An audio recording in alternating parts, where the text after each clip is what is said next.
नमस्कार दोस्तों, अनुपमा भक्ति चैनल में आपका स्वागत है।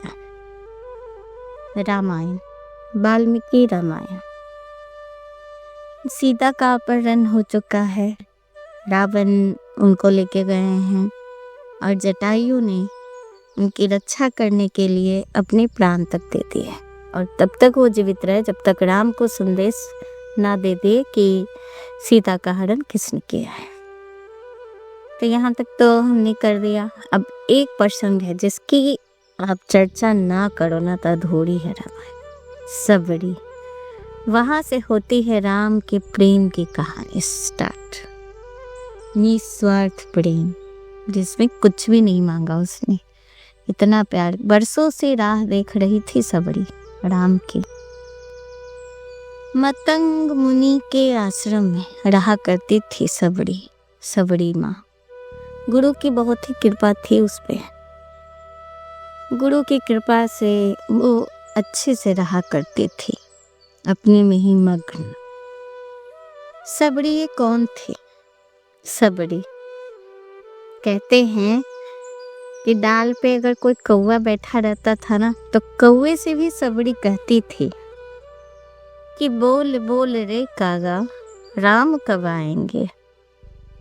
सबरी कौन थी? सबरी सवर जात में पैदा हुई, नाम सबरी पड़ा।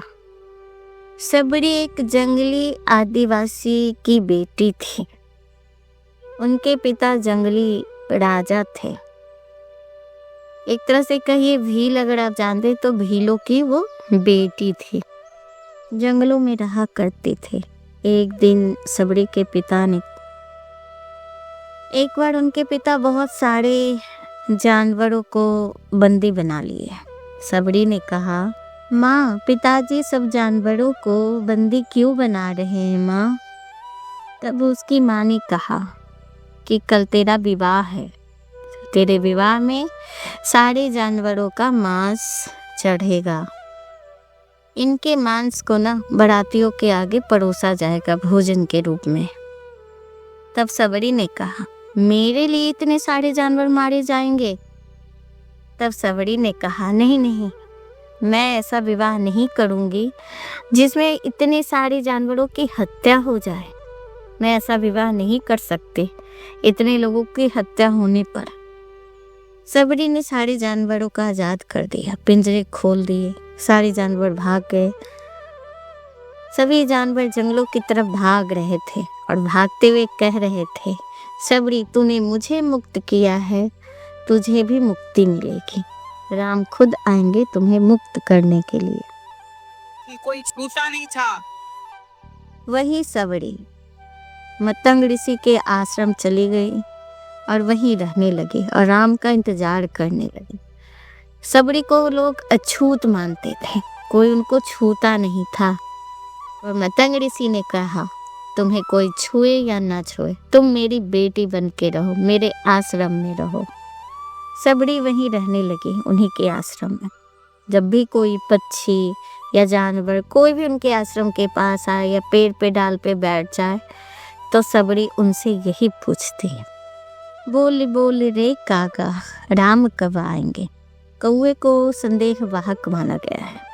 आपने सुना होगा कि जब कौवा आपके घर में आके बहुत बोलता है तो लोग कहते थे पहले कि आपके घर में मेहमान आएगा। तो जब भी कौवा उनके आसपास कहीं बैठता था पेड़ पे और बोलता था तो वो उनसे यही पूछती थी, बोल बोल रे कागा, राम कब आएंगे।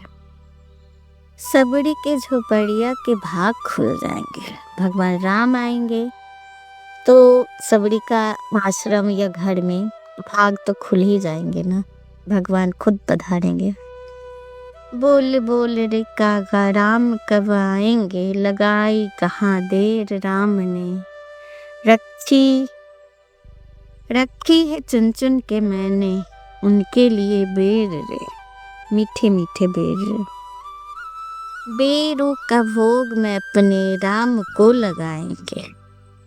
बोल बोल रे कागा, राम कब आएंगे। आंगन को रोज बहारती थी और कहती थी, मेरे राम आएंगे, मेरे राम आएंगे। रोज अपनी झोपड़ी को साफ करती थी और एक ही रट लगाती थी, मेरे राम आएंगे। और कौआ जब भी नजर पड़े तो वो कहती थी, बोल बोल रे कागा, राम कब आएंगे। और जब सीता की खोज में राम लक्ष्मण निकले तो बीच में रास्ते में आश्रम पड़ा था राम का, सबरी का आश्रम। वहाँ राम आए क्योंकि उनको तो वहाँ जाना ही था। कोई इतना प्रेम से बुलाए तो राम को जाना ही था। रोज अपने आंगन में पुष्प बिछाती थी सबरी, झाड़ू लगाती, पुष्प बिछाती और कहती, बोल बोल रे कागा, मेरे राम कब आएंगे। जब राम आए तो सारे ऋषि मुनि, बड़े बड़े महात्मा सब दौड़े आए, मेरे आश्रम में आइए, मेरे आश्रम में आइए। तो राम ने कहा, नहीं नहीं, पहले आप बताइए मेरी सबरी माँ कहाँ रहती है, वो मेरा रास्ता देख रही है, मुझे अपने सबरी माँ के कुटिया पे जाना है। और जब सबरी ने राम को देखा तो आज उसको ऐसा लगा कि जैसे मुनि के वचन सच हो गए। राम सच में उसके गृह घर में कुटिया पे आए हैं। श्याम गौर दो सुंदर भाई, सबरी पड़ी चरण लपटाई। जब सबरी ने राम और लक्ष्मण को देखा तो उनके चरणों में गिर पड़ी। सबरी ने कहा, मेरे गुरु ने कहे थे कि राम आएंगे, और चरणों में गिर गए कि मेरे राम आ गए, उनका वचन सत्य हो गया। राम ने सबरी माँ को उठाया और हृदय से लगाया और कहा, माँ, तुमने राम के लिए जो बैर चुन चुन के रोज जंगल से लाती हो ना, वो कहाँ है? दो, मुझे बहुत तेज भूख लगी है। अब सबरी जो चुन चुन के राम के लिए जो बेर रखी थी वो लाती है, और वो सोचती है कि कहीं ये बेर खट्टे तो नहीं है, अच्छे तो है ना। इसलिए वो प्रेमवश आधा खुद खाती, नहीं ये अच्छा है, मीठा है, फिर वो राम को वो अपने जूठे बेर देती है। अब यहाँ कोई क्वेश्चन कर सकते हैं कि भगवान को जूठा खिलाएं? तो हाँ, ये भगवान है। भगवान ये नहीं देखते कि भक्त मुझे जूठा खिला रहा है कि साफ खिला रहा है। अब हमारे भोलेनाथ को ही देख लीजिए, लोग अपनी सुविधा अनुसार उनको कहीं रोड पे, कहीं बरगद के नीचे, तो कहीं मंदिर में, कहीं गमले में, तो कहीं छत पे, जहाँ भी बस बोल दिया गया है कि एक लोटा जल सारी समस्या का। बस हमारे भोलेनाथ ऐसे ही खुश रहने वाले, जंगलों में कहीं भी बिठा दीजिए खुश रहेंगे, और कैसे भी पूजा करेंगे। वैसे ही राम भगवान ही, उनको जूठा भी दिया जा रहा था ना, तो भी वो खा रहे थे। वैसे मेरे भोलेनाथ जैसे कि कहीं भी बिठा दीजिए, आराम से वहीं आसन जमा लिए और खुश हो जाते हैं। कोई चीज की चिंता ही नहीं होती है उनके भक्तों को। भगवान तो बस ये देखते हैं कि उनका भक्त किस भाव से खिला रहा है। भाव का भूखा हूँ मैं, भाव का ही सार है, भाव से भजले मुझे तो भव से बेड़ा पार है।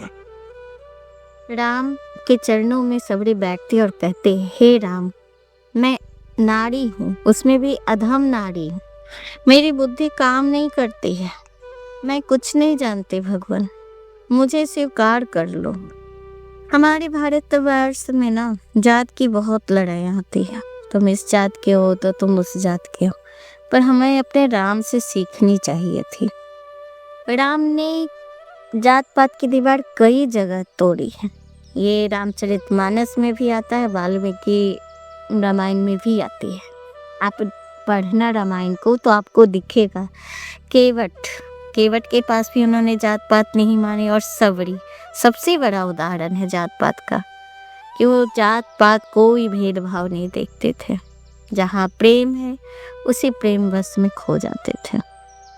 अरण्य कांड में दोहा नंबर 34, चौथा नंबर आप देखना, वहाँ लिखा है, चौपाई चौथा नंबर लिखा हुआ है, कह रघुपति सुनो भामिनी वाता, मानहु एक भगत कर नाता। राम जी इस दोहे में कह रहे हैं कि मैं जातिवाद को नहीं मानता, मान हो भगत एक ही नाता, मैं जात पात को नहीं मानता, मैं तो सिर्फ भक्ति को जानता हूँ, उसी को मानता हूँ, उसी की एक जात पहचानता हूँ। जो भक्त है वो मेरा है, और जो मेरा भक्त नहीं वो किसी जात का क्यों ना, मेरा अपना नहीं। सबड़ी ने अपने मुंह से चकचक कर झूठे बैर राम को पड़ोसे, और राम खुशी खुशी बैर खा लिए। मगर लक्ष्मण ने कहा कि ये बैर सबड़ी के झूठे हैं, इसे कैसे खा सकते हैं। इस पर राम ने कहा कि ये झूठे नहीं बल्कि मीठे बैर है, इसमें माँ सबड़ी का प्यार है। इसके बाद सबड़ी ने भगवान राम से देह त्याग की इच्छा जताई। राम ने आशीर्वाद दिया और सबड़ी ने उनके सामने ही अपना शरीर त्याग दिया, और फिर उनको मोक्ष की प्राप्ति हुई। और कहते हैं कि जब लक्ष्मण ने बैर खाने से झूठे बैर ले तो लिए थे पर खाए नहीं थे, उसको उन्होंने फेंक दिया था। वही बैर संजीवनी बूटी बना, जो आगे चलकर उनके जीवन रक्षक बना, उनको मृत्यु के काल से खींच लाए थे। आपने ये कहानी सुनी थी, आगे भी मैं बोलूँगी, कहानी बताऊँगी आपको कि कैसे हनुमान जी ने संजीवनी बूटी लाई थी। पर ये संजीवनी बूटी वही झूठे बैर है सबड़ी के, जो लक्ष्मण ने फेंके थे और बाद में जड़ी बूटी बन गई। जो प्रेम से दिया है ना, आप ऐसे नहीं तो कैसे भी ग्रहण तो आप करोगे ही करोगे। राम ने सबड़ी के झूठे बैर खाकर ये साबित किया कि भेदभाव जात पात कुछ भी नहीं होता है। भक्ति की श्रद्धा, भक्ति प्रेम ही आपको भगवान के करीब लाता है। भगवान उन्हीं के जो भक्ति वश उनको प्रेम वश चाहता है। आप उनकी पूजा ना नियम से करें ना करें, झूठे वैर, अब इससे बड़ा उदाहरण क्या हो सकता है कि सबड़ी ने अपने झूठे वैर प्रेम से दिए और राम ने प्रेम से खा लिया, क्योंकि उसकी श्रद्धा शक्ति भक्ति सब सच्ची थी। बरसों से राह देख रही थी, राह देखते देखते वो बूढ़ी हो गई थी। कहते हैं ना कि जिस तालाब से वो पानी पीती थी, ऋषि मुनि उस तालाब को छूते नहीं थे, ना उसका पानी पीते थे, क्योंकि उस तालाब का वो पानी पी रहे थे, इसलिए उसे अछूत माना जाता था। राम को जब प्यास लगी तो उसी तालाब के पास जा रहे, तब ऋषि मुनियों ने उन्हें टोका कि आप इस तालाब के पानी क्यों पी रहे हैं, ये तो अछूत है, अछूत नारी। तब राम ने कहा था, संसार की कोई नारी अछूत नहीं होती, वो जननी होती है, वो जन्म देती है, इसलिए कभी नहीं जो अछूत हो सकती है कोई भी नारी। और आप देखो ना, जो साधु है, महात्मा है, या कोई भी ब्राह्मण जाति के हैं या छोटे जाति के हैं, अगर वो मदिरा खाएंगे, बुरे काम करेंगे, तो क्या वो पूजनीय होंगे? कभी आप उनकी पूजा नहीं करोगे। पूजा सदाचारी से, विनम्रता से और प्रेम से होता है। आप गलत करोगे किसी को तो भगवान आपके नहीं होंगे, चाहे आप किसी जाति के हो। जाति भेदभाव हमारे प्रभु नहीं देखते हैं। जात पात तो खत्म होना ही चाहिए, और हमारे भारतवर्ष में ये पहल हुआ भी है। आज भी हम लोग याद करते हैं भीमराव अंबेडकर, जिन्होंने हमारे संविधान को बनाया, और आज भी लोग उन संविधान का पालन करते हैं, चाहे कोई भी कास्ट के हो। तो जाति भेदभाव कुछ भी नहीं है, राम राज्य में कुछ भी नहीं था। वो सारी जातियों को लेके चलते थे, और इसीलिए ये प्रसंग इस रामायण में है, और ये प्रसंग को आप लोग के सामने बोलना बहुत ज़रूरी था। सबड़ी ने सच्चे दिल से, सच्चे से, बचपन से वो भगवान के प्रति प्रेम था। जब उनके शादी, क्योंकि उन लोग के जाति में तो ये होता ही था, मांस मदिरा खाना को वो सब मनाना, लेकिन उन्होंने उसका बहिष्कार किया था और जंगल में रहती थी अकेले ऋषि मुनियों के साथ। तो कितना बड़ा त्याग किया, तभी तो भगवान गए खुद उनसे मिलने। राम आएंगे, हर एक बच्चे से पूछती थी, बोल रे कागा राम कब आएंगे। तो आज का बस इतना ही। आपको ये कहानी कैसी लगी हमें ज़रूर बताइएगा। अगर ये सुनने में अच्छे लग रहे तो प्लीज़ हमें सब्सक्राइब कीजिए, लाइक कीजिए, कमेंट कीजिए, और मेरी कहानी सुनने के लिए आपका बहुत बहुत धन्यवाद। नमस्कार।